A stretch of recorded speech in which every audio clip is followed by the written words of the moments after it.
Hi student, hope you are doing great and ready for one more exciting topic today. But before that, we will quickly revisit to the topics that you have already learned and will be helpful for you in today's class. Okay, so we will see the difference between the square numbers and perfect squares. So now, how can we calculate the square of a number? We can multiply the number by itself. For example, n square is equal to n multiplied by n. So you can put any value of n and you can get a square of that number. Now what is perfect square? The perfect squares are the squares of whole numbers. For example, 4. 2 times 2 is 4. So 4 is a perfect square. For example, 25. 5 times 5 is 25. So 25 is a perfect square. For example, 100. So 10 times 10 is 100. So 100 is a perfect square. So squares of whole numbers. Now let's quickly think over one question. Without actual multiplication, we need to find whether 196 is a perfect square or not. You must be saying, ma'am, I already remember the perfect squares and I know that 196 is a square of 14. If you are thinking that, then you are absolutely correct. But tell me, like I'm asking you, this is a square of what number? If it's a perfect square or not. So there is a special name for it. Do you know what is that name? What is that mathematical name that we are going to study about? Don't worry, let me quickly tell you. So we are going to get a mastery over the concept of square roots. Now you must be thinking, why should I learn about square roots? But we should know square roots. It is going to be helpful for you in many areas. For example, you are buying a square land, right? And the area of a land is 441 square yards. Okay, now if you have to calculate how long or how wide the land is and that is a square land, how will you get to know that? You will get to know that with the help of square roots only. Also, there are many puzzles that are based on the square roots. So if you know these, then you can quickly identify the patterns and get your right answer in the less time. So let's quickly see. So in this lesson we are going to study first of all what are square roots, and then we will be learning how to find the square roots through two methods. One is repeated subtraction, another is prime factorization. I will tell you how repeated subtraction works, but you must be thinking I already know the prime factorization. Yes, I know that you know the prime factorization, but we will be learning how to use that to calculate the square root of a number. Let's go ahead, and the question is, what is square root? So square root is the inverse operation of a square. For example, here it is n square. Okay, n square is n multiplied by n. So n is any number. Now, if we have to find its inverse, if this square goes to the other side, then it becomes what? It becomes root. Okay, this is called square root. So this is the inverse operation of a square. So here you can see the same thing. You can see that number multiplied by number root is equal to nothing but a number only. So here number multiplied by number is number square. Okay, I hope you understood what is a square root. For example, if you have to find that what is the square root of 25, that means you need to figure out that what number multiplied by itself gives you 25. So that is going to be nothing but a square root of 25. So now I know that this is very easy. You know that the answer is 5. But what if the numbers are larger? We need to know the method for that. Now we will quickly see some more squares and square roots. You can see that 1 square is 1. So you can say that root 1 is equal to 1. So square root of 4 is 2. Square root of 9 is 3. Square root of 16 is 4 and square root of 25 is 5. So this means what number multiplied by itself has given you this number. So this special name is nothing but the square root. So you can see that the square root till 100, and these are the squares of numbers up till 10. So let's quickly move ahead with one more question. Okay. So the question is, what is the square of 7? You must be saying, yes ma'am, easy, this is 49.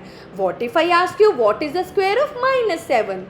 Now minus 7 multiplied by minus 7 is also 49, right? So here I can see that either it is 7 or it is minus 7, its square is going to be 49. So if I have to find the square root, so I can say that square root of 49 can be either 7 or it can be minus 7, right? So it can be positive 7 also, it can be negative 7 also. Is that clear? Now you can talk about any number. For example, square root of 25, it can be either 5 or it can be minus 5.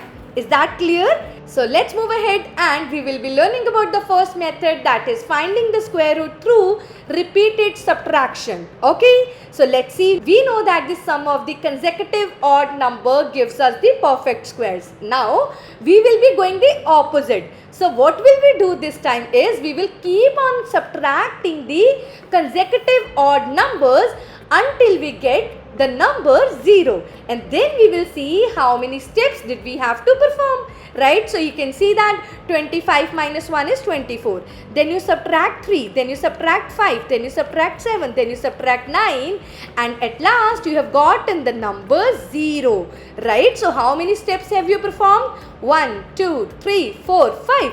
So we can say that the square root of 25 is 5. Is that clear? If let's say the number is 36, you can again repeat the same step, okay? 36 minus 1 is 35, 35 minus 3 is 32, then 32 minus 5 is 27, then 27 minus 7 is 20, then 20 minus 9 is 11, then 11 minus 11 is 0. So how many steps did I perform over here? 1, 2, 3, 4, 5, 6. So I can say that the square root of 36 is 6. So did you like the method that we can calculate it through repeated subtraction? But you must have noticed that this is really time consuming. What if the number is bigger? For example, the number is 400. Will you keep on subtracting the numbers until and unless you get 0? So this is going to be so time consuming, isn't it? So I think we should have one more method. So now, are you also thinking of the same thing, that we should have the easier method? So let's see. So that easier method is nothing but we will be finding the square root through prime factorization method. So now I know that you already know what is prime factorization. So let's quickly do the prime factorization of the number 324. Now this is divisible by 2. So what is this going to be? 162. Okay, then this is also divisible by 2. We need to choose the prime numbers, right? So here this is going to be 8, 1. Then this is divisible by 3, not divisible by 2. So this is going to be 3 here and 27 over here, right? And then this is divisible by 3, and if we divide it by 3, we will be getting 9. And then this is divisible by 3, right? So we will be getting 3 over here. Then 3 is divisible by 3 and the quotient is going to be 1. So now we have done the prime factorization of a number 324. The next is how to find the square root. So now here let's see what to do. So I will be writing the prime factorization first of all over here. 2 times 2 times 3 times 3 times 3 times 3. Okay, so we actually make the pair of the numbers. Okay, so now we will be taking one pair. Okay, 2 times 2, 3 times 3, one more pair, and then 3 times 3, one more pair. So we are doing it in the smaller steps. So I'll be taking the first number 2 from here, then 3 from here, and then 3 from here, right? So 2 times 3 is 6, 6 times 3 is 18, right? So this is actually the prime factorization of 18. And this is the prime factorization of 324. That is why we have made the pairs over here, right? In the square numbers, each prime factor repeats twice. So that is why we pick just one numbers. Okay, is that clear? How can we find the square root through prime factorization method? Yeah, so let's quickly see the question that I had in the beginning for you. That is, without actual multiplication, you need to find whether 196 is a perfect square or not. So let's do it over here. We will be doing it with the prime factorization method because the repeated subtraction is going to take lot more time. Okay. So now we can see that this number is divisible by 2 and this is going to be 98, right? The quotient is 98. Then this is also divisible by 2. So this is going to be 49. Now this is divisible by 7. 7 sevens are 49. Then this is also divisible by 7. 7 ones are 7. Now we can see that 196 is equal to 2 times 2 times 7 times 7, right? So we have to find the square root of 196. So we will be making the pairs, okay? So we will take 2 from here, 7 from here, and then 2 times 7 is nothing but 14. So you can say that the square root of 196 is 2 times 7, which is equals to 14. Clear? Yes, how can we find the square root of the numbers with the prime factorization method? I hope you found it easy. Now here you notice that we are getting the numbers in pairs. Now what do you think? Whenever we will be applying this prime factorization method, will we be getting the numbers in pairs only? Let's quickly see. Okay, now the next question is find the smallest multiple of 2352, which is a perfect square. So let's quickly see if this 2352 is a perfect square or not. Okay, so let's do it with the prime factorization method. Okay, so here the number is 2352. So we know that this is divisible by 2 because this is even number, right? So let me write the numbers over here. The quotient is going to be 1176, and then this is going to be 588, and then this is going to be 294. After that again this is an even number, so we will be getting 147. Then this is divisible by 7, and then this is 21, then this is also divisible by 7, and then at the end we have 3. Okay, so if we write the prime factors over here, what do I get? 2 times 2 times 2 times 2 times 7 times 7 times 3. I can make a pair over here, I can make a pair over here, I can make a pair over here. But this is alone. That means this is not a perfect square. Now if this is alone, we want to make it a perfect square. What do you think? What number should we multiply this number by to make it a perfect square? You know what? We want to complete this pair. So we need one more 3. 2352 by 3 to make it a perfect square, and that is going to be the smallest multiple of it, right? So this is going to be 7056. So this is the smallest multiple, which is a perfect square. Okay, so let's quickly go ahead and we will practice few questions now. It says find the square root of 6400. Let's do this amazing thing. Okay, we need to find the square root of 6400.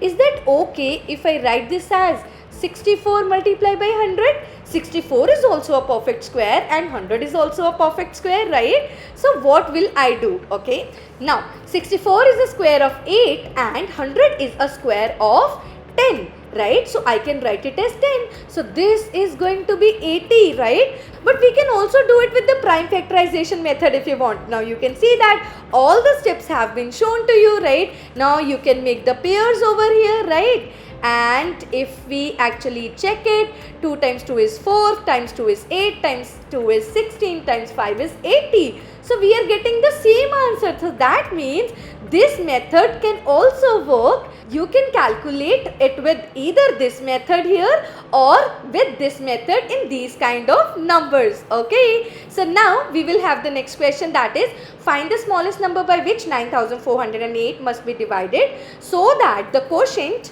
is a perfect square, and find the square root of the quotient. Okay, first of all we will be doing the prime factorization of this number, and let's check if it's a perfect square or not. Okay, so now this is divisible by 2, right? This is going to be 4704, and then again this is going to be 2352. Then again here this is going to be 1, 1, 7 and 6. Then again if we divide by 2, we are going to get 588. If we again divide by 2, then we are going to get 294. and after that this is again divisible by 2, so this is going to be 147, and then here I can see that this is divisible by 7, so this is going to be 21, and then the next one is going to be again 7, and then this is divisible by 3.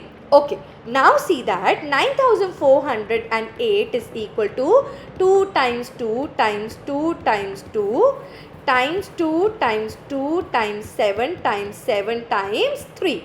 Now let's make the pair. This is one pair, this is another pair, this is another pair, this is another pair. But here 3 is alone. Now if 3 is alone, what should I do? Here I need to find the smallest number by which I should divide this number. So I will be dividing this number by 3. Okay, and then the quotient that I will be getting, that should be a perfect square, and we will be finding the square root also of that. Okay, so now here we should divide 9408 by 3, and when we divide it, what are we going to get? We are going to get 3136. Okay, so now we want to check if this is a perfect square or not, right? Now this is actually a perfect square. How? Now you are just going to ignore this 3. The other pairs you are as it is going to take. Okay, you are going to take 2 from here, and then 2 from here, and then 2 from here, and then 7 from here, right? Because I have divided by 3, so this 3 is eliminated now. So 2 times 2 is 4, 4 times 2 is 8, 8 times 7 is 56. So we can say that the square root of 3136 is 56. Was that question easy? So let's quickly summarize what we did. So what we did, we learned that what is a square root, right? So square root is nothing but the inverse operation of a square. And then we learned to find the square root through two methods, that is repeated subtraction and prime factorization. Now tell me, if I give you the question like this, you need to find the square root of a decimal number. Do you think you can apply the prime factorization method over here? Will that be easy? I don't think so. Now if you really want to know how can we find the square root of a decimal number, then for that I will be waiting for you in the next video, and we will be learning the new method to find the square root, and which is again going to be easy, and you will be able to save your time with that. Okay, so until then, take care of yourself and keep practicing those questions. Bye-bye.